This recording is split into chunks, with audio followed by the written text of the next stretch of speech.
सर्गे ध्वगानां यो मध्यप्रपादानां करोति हि सकोटिकुलमुद्धृत्य विष्णुलोके महीयते देवानां च पितॄणां च ऋषीणां राजसत्तमा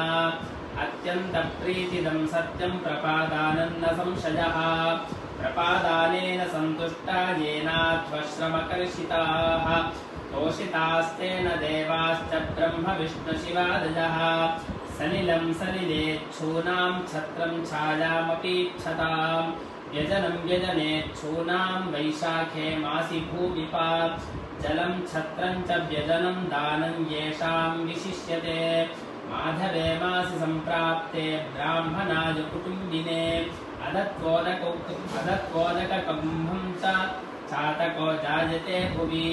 यो नद्याच्छीतलं तोयं तृषार्ताय महात्मने तावन्मात्रेण राजेन्द्रराजसूयायुतं लभेत् धर्मश्रमात्तविप्राय बीजयेद्व्यजनेन यः तावन्मात्रेण निष्पापो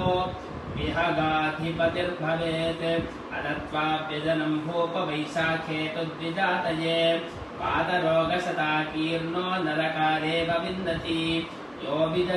बीजयेत्पठनेनापि पथिश्रान्तं द्विजोत्तमम् तावताथ विमुक्तोऽसो विष्णुसायुज्यमाप्नुयात् यस्तारभ्यजनं वापि दत्त्वा शुद्धेन चेतसा विधूय सर्वपापानि ब्रह्मलोकं स गच्छति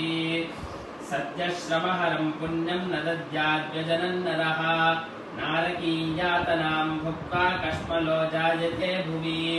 आध्यात्मिकादिदुःखानां शान्तये मनुजेष्पदा छत्रं दद्यात् प्रयत्नेन वैशाखे मासि वासकृत्